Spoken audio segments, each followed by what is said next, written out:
conference.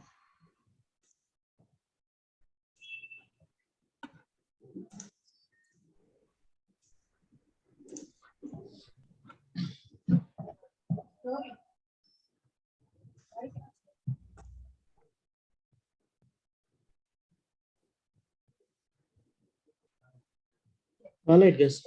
So yesterday we discussed these computer basics, right? Yeah. I'll go ahead with I'll go ahead with the SDLC and testing life cycle. So we'll have our assessment from next session, tomorrow's session onwards, right? These are all computer basics, right? So I'll go ahead with the next slide. So today's session I'm going to explain like what is SDLC, okay? Software development life cycle, testing life cycle TLC, and SDLC is more popular, but testing life cycle, let me name it as testing life cycle only. All right. Yeah.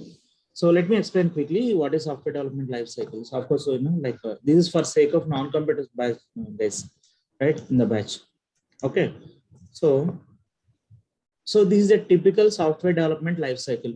So that means if before starting any project or any software project typically involves this life cycle, or this is the life cycle from beginning to ending of a software development project, software project development, right? So any software development, software project development starts with requirement analysis, as you can see here. So it starts with requirement analysis, right? And wherein like the architect team, development architect, right? Someone will be working as a acting as a architect, software development architect, right? So the architect team will be collecting all the requirements from the client and analyzing all those requirements. And in the next phase, that is design phase. So what language should be used for that particular project, or what is the database that should be used, right? In which language, or all these will be discussed in this designing phase. And once that is determined in the designing phase, right? So implementation phase starts. So implementation phase is nothing but writing the code, right? Writing the code or developing the project, right? That is implementation phase, right? So once development is completed, typically testing starts. Of course, right nowadays, like this testing starts along development, right? We will discuss that later on.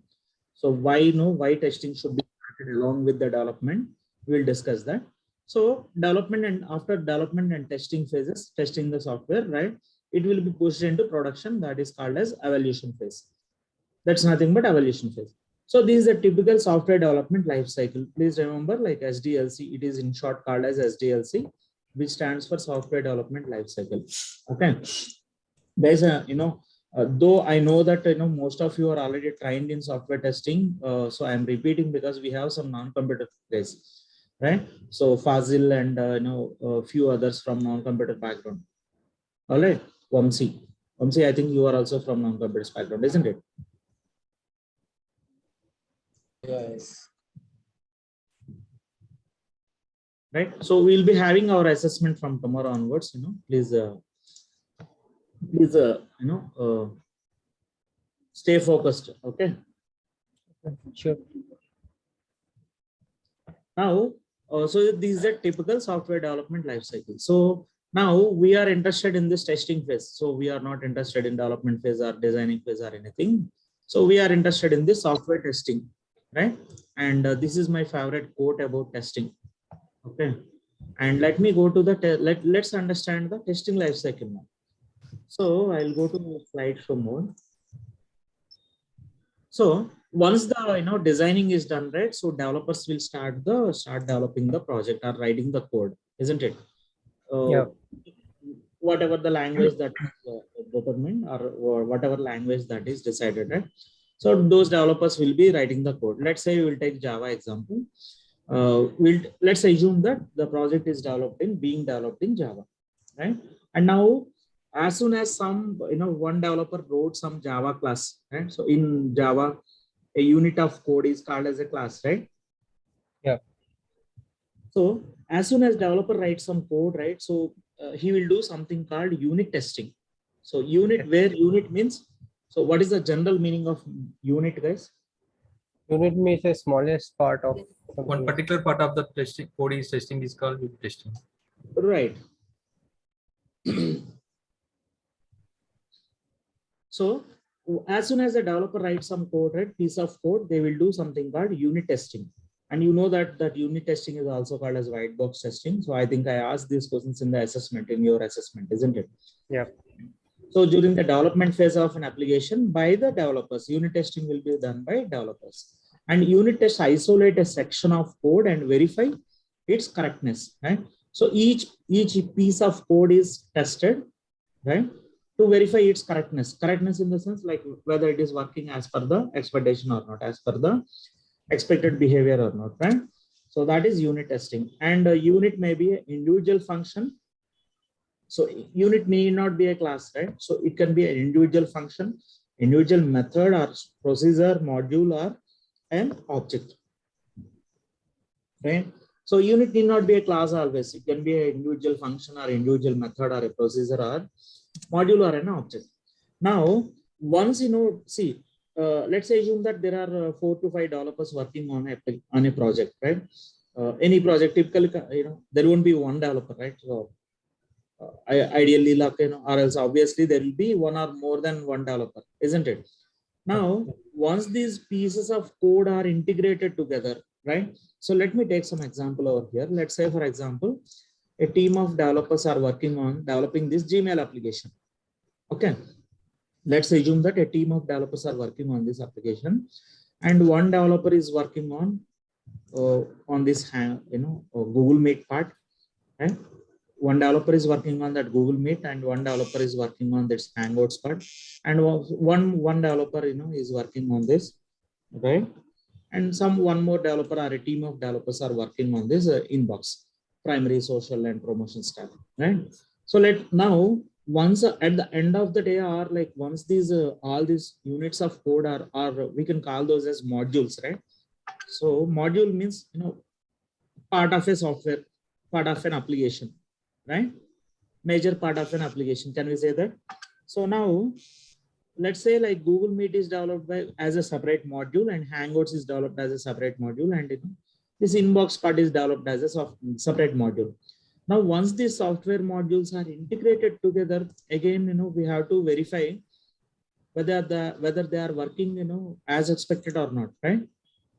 Isn't it? Yes. So that is like integration testing. Right. That is integration testing. So integration testing, and it is done in an environment called SIT, system integration testing. Right. So integration testing is the testing done after combining different software modules, isn't it? Yes. It is a type of testing where software modules are integrated logically and tested as a group. Okay.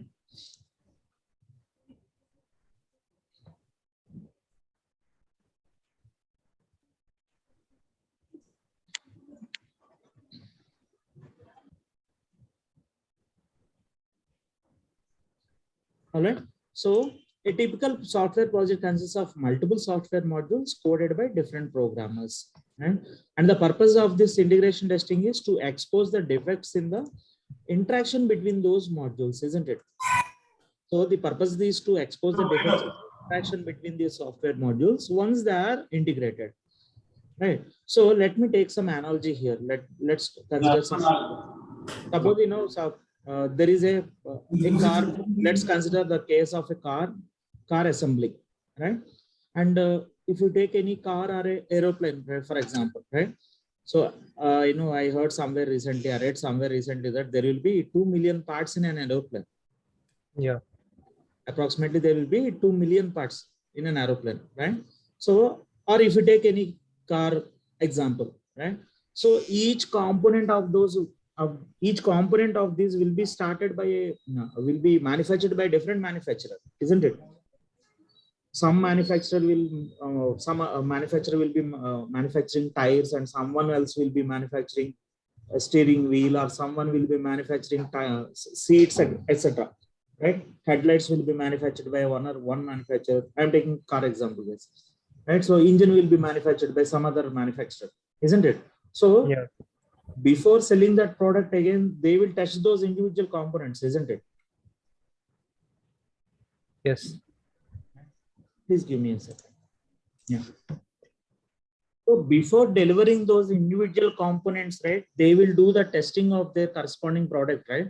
So if a headlight manufacturer will test them, or engine manufacturer will test it, and all this testing will be done, right? So unit testing is already done.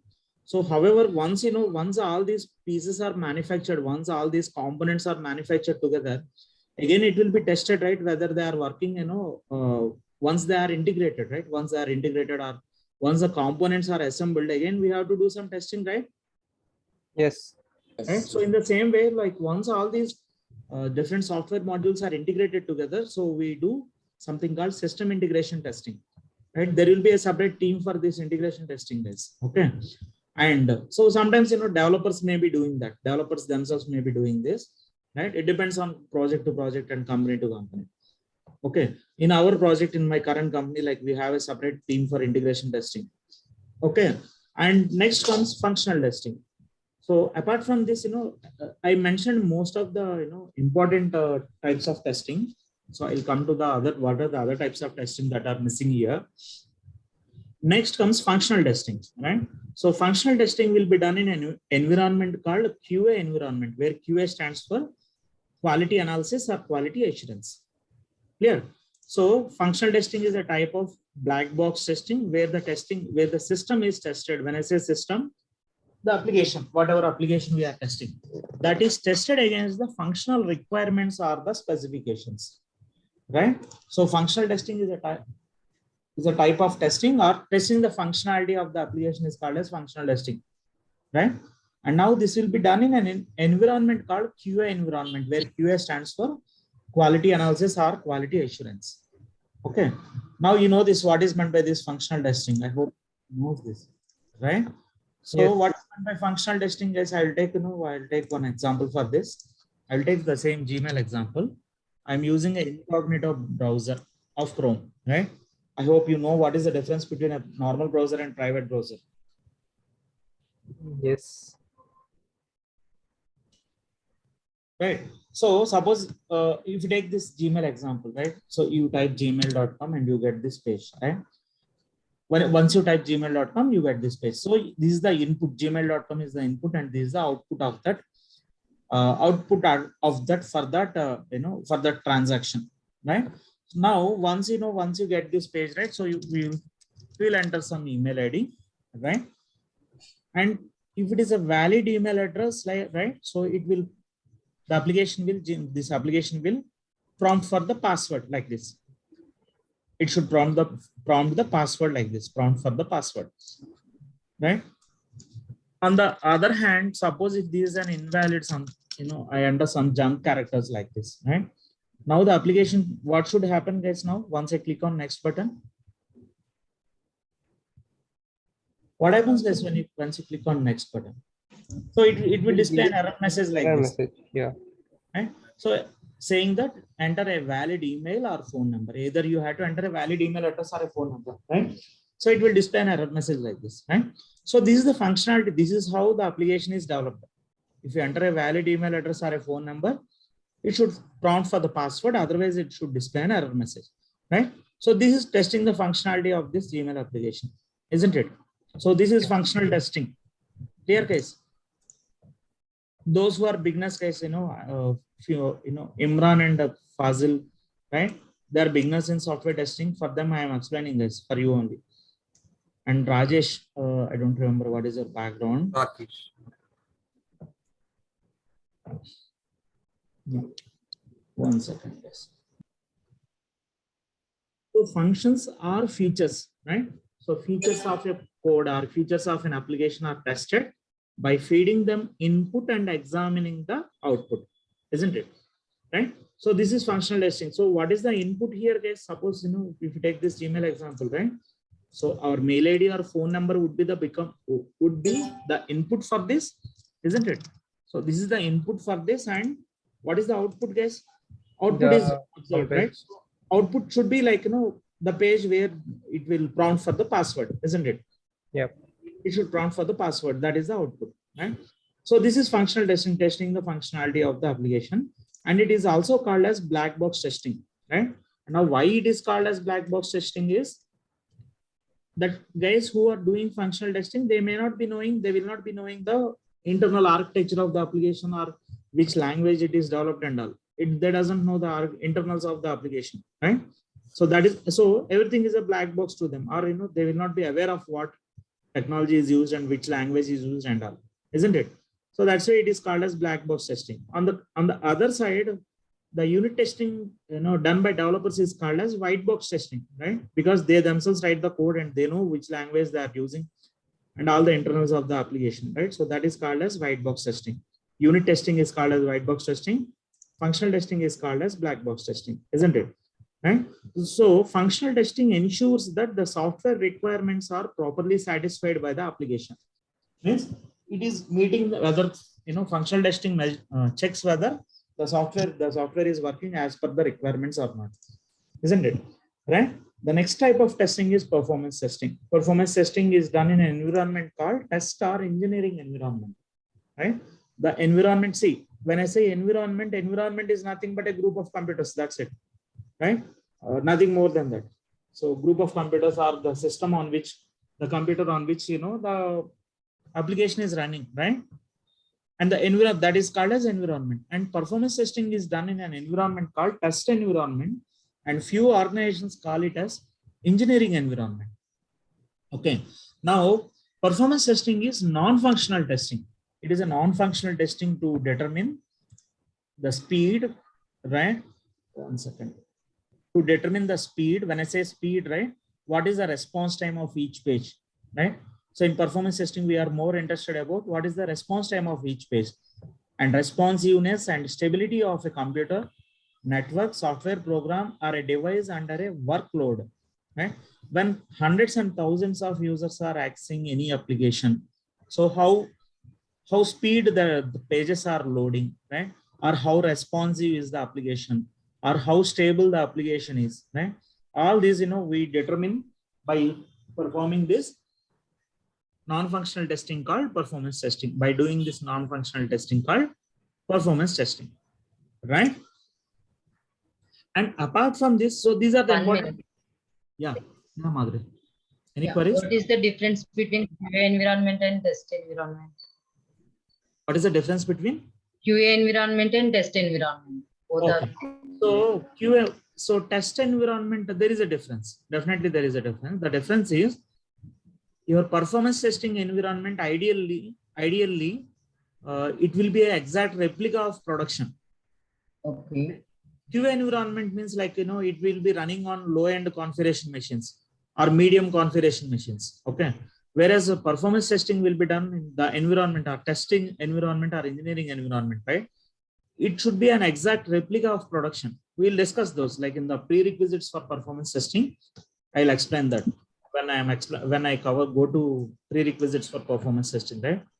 At that point, I'll explain that in detail. So there are certain prerequisites for performance testing. So when discussing that, I'll cover that one. Right? So here it is. Prerequisites of performance testing. Right. Now, so let's quickly summarize like function. See, the important thing that you need to understand is what is the difference between functional testing and non-functional testing. Very important interview question, right? And so let me going back to the previous slide, right? These are the important types of testing in the testing lifecycle, which I mentioned. Apart from this, this is not an exhaustive list. This is not a complete list. So apart from this, you have security testing and all those. There are different types of other different types of testing as well. So I have listed out the important types of testing that we need to understand. Okay. Now, so if you want to summarize or if you want to recap these concepts, right? So an important thing that you need to understand is what is functional testing. What is the difference between functional and non-functional testing? You should be familiar with these two terms, functional testing and non-functional testing. right? As we discussed, functional testing is testing functionality of the application. We already discussed that. We understood that, right? And functional testing can be classified again into two types, sir.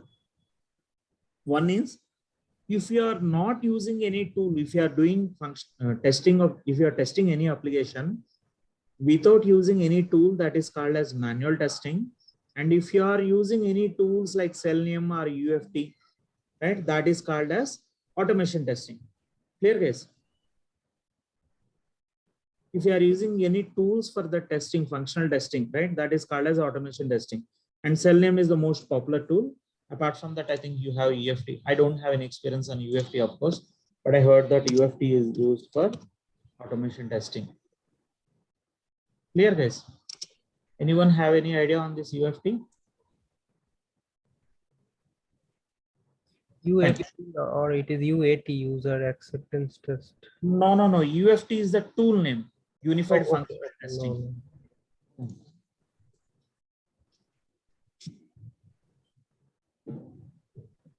Unified Functional Testing, right? It is from Micro Focus, right? It provides functional and regression test automation for software, right?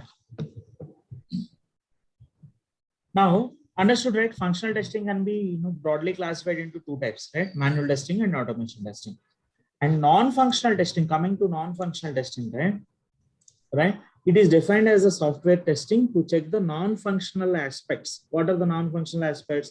Performance, security, usability, reliability, and all this, right? And right, these fall under non-functional testing. And for that, that is called as one type of testing, non-functional testing is performance testing. And for performance testing, we use these tools like LoadRunner, JMeter. There are multiple other tools as well. So, however, these are the more popular tools, most widely used tools nowadays in the market. Okay, Micro Focus LoadRunner. Again, this LoadRunner is also from the same Micro Focus, which are Micro organization name, which developed this which owns this LoadRunner now. Okay, of course, LoadRunner was actually developed by a company called Mercury. Okay, so and JMeter is developed by Apache Software Foundation, and it's a popular open source tool, free tool for performance testing. So these are the two major tools for performance testing, right? Clear, guys, or any queries? Yeah. Clear. I'll take a pause here. Any queries we can discuss if we have any queries. Someone have any queries? No, sir, clear. Okay. Please like, share, subscribe to my YouTube channel, guys. So this is the yesterday's session. So we started this batch yesterday, May 18th, right? So this is the yesterday's session which I have uploaded this morning. So please turn on all notifications so that you will get, whenever I upload a new session or whenever we start a new batch, right? You will receive updates on you will receive demo sessions as well as updates on the new batches. Also also share your feedback or comments in the comment section below. Okay. Okay. Yeah. Shall we proceed, guys? Shall we move on to the next topic? So we understood what is non-functional testing, right? So let me explain in detail. So how do we do this performance testing, or how do we do this performance testing, right? So when we are doing performance testing, so functional testing you understood, right? Everyone understood like how do we do functional testing and what is functional, what is manual testing and what is automation testing. Everyone is clear about this, right? Right. Now coming to performance testing, I already explained that there are multiple tools in the market. Let me quickly show you what are the different performance testing tools. Apart from this LoadRunner and JMeter, there are multiple other tools like NeoLoad, IBM RPT, right? Let me show you a quick list quickly. So Micro Focus Sil Performer, this is another tool developed by Micro Focus organization, and RadViews, WebLoad, IBM RPT, and Gatling, Locust, Grinder, Load Ninja, Load View, Load UI Pro. These are the multiple performance testing tools in the marketplace. Okay. Not only this, like I mentioned here, like etc. So there are a lot of other tools. There are around 30 to 40 tools in the market, as far as I know. All right. So out of these, LoadRunner and JMeter are the most popular tools in the market. Okay. Now let's quickly understand how do we do this performance testing, right? Suppose you want to do performance testing for some application like IRCTC or Facebook or Amazon or GeoMart. Let's say GeoMart is the new entrant into e-commerce business, right? Isn't it? Yes. So we all know Amazon and Flipkart and use very frequently, right? So GeoMart is the new entrant into e-commerce, which is from our Reliance Industries, right? This is from our Reliance Industries. I hope everyone knows this, right? Suppose you want to do performance testing for any of these applications, IRCTC or Redbus application or GeoMart or any web application, right? Or any desktop application. Okay. Not only web application, we do performance testing for desktop applications as well. Okay, we'll discuss that. What is meant by desktop application, and all we will discuss that. Now, when we are doing performance testing for an application, right? We simulate the critical business flows of the application, right?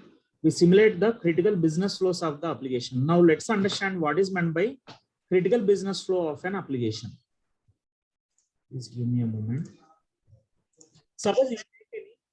Suppose let's take any travel application like IRCTC or Redbus or Make My Trip or something, right? So what are the critical, what do you do generally with this any travel application? Like, okay, let me list out some examples.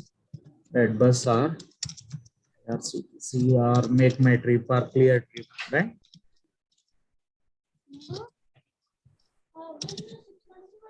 Etc. Right. So what do we do as an end user? What do we do with these applications, guys? With these any of these travel applications?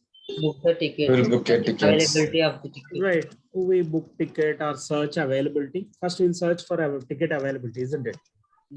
Yep. Yes or no? Availability of the tickets. Yes. Search ticket availability, isn't it? Or first, if you want to use the application or if you want to book a ticket, right? So we will register ourselves, right? So this is one important business flow for this application. Yes or no? Yes. User registration is one important business flow. Search ticket availability is one business flow, important business flow. Or book ticket. What else, guys? What else we do? Print the ticket. Right? Once in a while, we may cancel the ticket, the book ticket, isn't it? Isn't it, guys? And also make payment. All right. Make payment is part of booking the ticket. Yeah. Right? I'm not listing it separately. What else? So most of these applications, travel applications, they provide provision for hotel room booking as well. Yes or no? Yes or no, guys? Yes. Yes. And we can book some tour packages, pilgrim packages, isn't it? Yes. Yeah. Yes. Pilgrim or tour packages can be booked, right? We can hire a bus, yes or no? Yes. Hire a bus or something, right? So these are the critical business flows of the application, right? And this is what the real world users does with this application, isn't it? Now let's take a net banking application. Everyone will have some or other net banking account, right? You have bank account and you have net banking for that. Yes or no? Yes. Right. So what do you do with the net banking application, guys?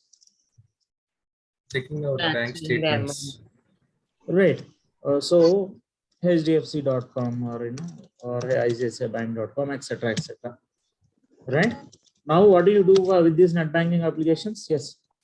Amount transfer. User registration, right? First, we will Yes. create an account for ourselves, isn't it? Yes. So that is user registration Yes, sir. or account creation, creating an account, isn't it? Yes. What next? Login ID. Login and yes, login and Username and password.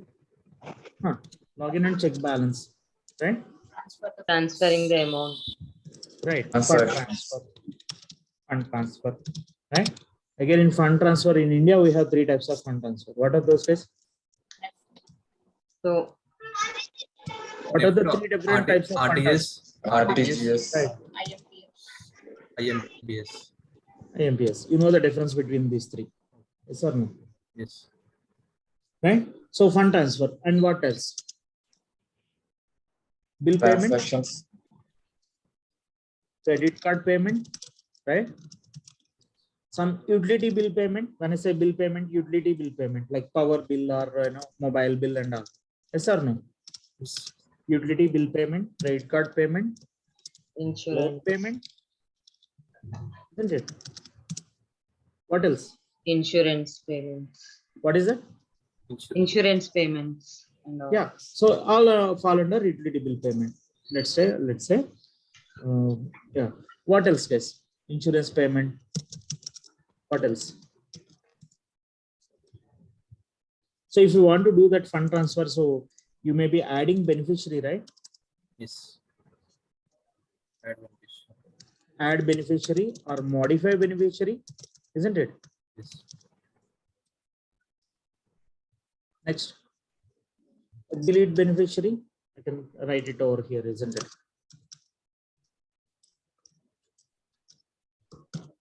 What else, guys? That's it. Transactions. Transaction limit. What is that?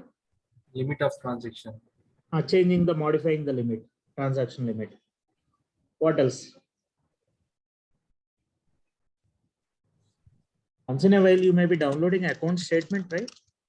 Yes. Account Sir, no. statements. Yes. Yes. And you may be doing profile update, right? Your address update or mobile number update or email address update. Yes. Right? That falls under profile update. You may be raising service request, right? Yes. You may be raising some service request, yes or no? Yes. Yes. Right. So these are the critical business flows of the application. So if you are testing this net banking application, right? So you have to test all these. You have to do performance testing for all these critical business flows. Yes or no? Yes. Right. So that is what I mentioned here exactly here. Right. Simulate important business flows of your application, whatever application that you are testing. Right. So we develop scripts for each of these business flows. So what we will do is using the performance testing tool like Loadrunner or JMeter, we will develop a script, performance test script for each of these business flow. One script for user registration, one script for login and check balance, and one script for one or more than one script for fund transfer. If you want to simulate NAFTA, RTGS, IMTS, you may be needing like 3 different scripts, isn't it? And one script for some utility bill payment, credit card payment, one script, loan payment, one script, and all this. Account statement, one script, right?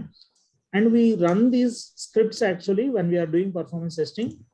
We run all those scripts together, right? And we test the application under the target user load. When I say target user load, right? So every application will have certain user load, certain target user load. Okay. Let me give some numbers. For example, IRCTC application has, you know, how many tickets will be booked on IRCTC, guys? Of course, now, you know, before pandemic, let me say it as before pandemic, you know, per day, 20 lakh tickets will be booked on IRCTC. Okay. These are some numbers, you know, these are some numbers given by IRCTC when they came for listing.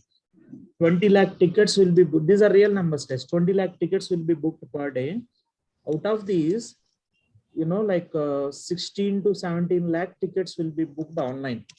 16 to 17 lakhs tickets will be booked online. Okay.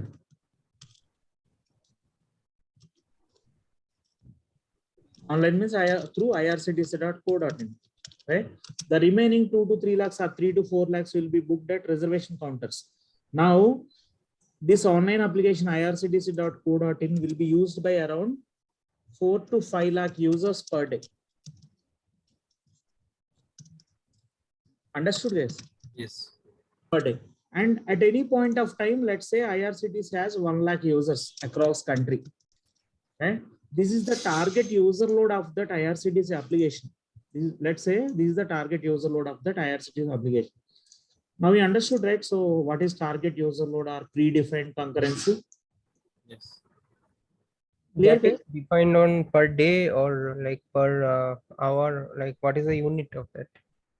On an average, 1 lakh users will be using per day. Okay. Throughout the day, maybe 4 to 5 lakh users may be using, but see, sometimes there will be more users using the application, right? Sometimes during the off-peak hours, there may be less number of users using the application, isn't it? Yeah. So I'm saying, you know, 1 lakh concurrent users. Okay, sorry, I missed this. See, at any point of time, let's say 1 lakh concurrent users will be accessing. means during Tatkal time, or during we have Tatkal windows, right? Let's say 1 lakh users will be using that application, IRCTC application. Concurrent users means at any point, at a time there will be, let's say 1 lakh users will be using the application. Now, if you want to do performance testing for this application, right, we have to test with that 1 lakh users, because if the maximum user load at any point of time is 1 lakh users, right? So we have to test that application with that concurrency or with those many number of users. Clear, guys? What is meant by target user load? Yeah. Right? And validating the application server's readiness ahead of peak events like Big Billion Sale or Black Friday sale. Right? You may be knowing this, right? So, like a couple of years back, Flipkart and Amazon crashed when there was some Big Billion Sale. Remember that case? Yes. Right? And there is crores of revenue loss. Not only the crores of revenue loss, there is loss of reputation as well, isn't it? Right? So just imagine you are trying to place an order. Some new user, is trying to place an order on Amazon or Flipkart. Okay, and he selected a product, and let's say he made the payment. And once the payment is made, we expect a confirmation message saying that payment is successful, isn't it? Yeah. Right. So what happens if if you don't see that user doesn't get that confirmation page? That is a bug. Yeah. What happens? What happens to the user from a user perspective? So what are the possible scenarios if the confirmation page is not displayed after making the payment? Users may thought it is a fake account. Right, user will be really worried, right? Whether he will get the product or not, the whatever product he has ordered, we will get the Product confirmation or not. Right, you should receive an order confirmation page, right? Order confirmation message, right? So it will also, so even if it appears, that page appears after 5 minutes or 2 minutes, right? So, but still, like user will have a bad experience, right? Yes. Right. So, and next time, if you want to place an order, he may not be preferring the same application, right? Same website, isn't it? He may be moving to some other. He may be moving to his competitor. For example, if user is not happy with Flipkart, he may be moving to Amazon. Right? Yeah. Right. So that will be, this organization will lose business, as well as that business goes to the competitor, their competitor, isn't it? Yes. Right. So performance testing is very important, and particularly whenever we have some peak events like this Big Billion Sale or Black Friday sale, right? Thanksgiving Day and all this, right? So we have to verify the application or server's readiness ahead of those peak events, right? And test the application stability before or after version release, of course. So actually we have to check it before the version release. Version release means whenever some new code or new feature is added, right? Let me modify it. Right? So of course it doesn't happen. Every application doesn't test before the version release. That is the reason it was mentioned as actually this is correct only. So some applications they don't do performance testing. Okay, only they come for performance testing only when they face some performance issues. Okay, I'll give some examples. Okay, so I'll give some examples, guys. Down the line I'll give some examples. Okay, so where customers, after losing business, after losing reputation, they come for performance testing. That's the reason I mentioned here, before or after version release, right? So anyways, so this is performance testing at a high level. This is how we do performance testing at a high level. So we determine what are the critical business flows of the application, and we develop the scripts for each of them to simulate those critical business flows. You'll see that soon in the next, once we start the tool, right? In the first 1 week, you'll see how do we create a script and how do we simulate the business flows of the application. Okay, so this is the performance testing at a high level, guys. I'll stop it here for today. So we'll continue tomorrow. What is performance testing all about, and what are the goals of performance testing, right? And why do we do performance testing for an already existing application and for a newly built application? So I will try to cover these 3 tomorrow. And after tomorrow's session, the next session, next session, I'll explain what are the different types of performance testing. Let me quickly update your tracker.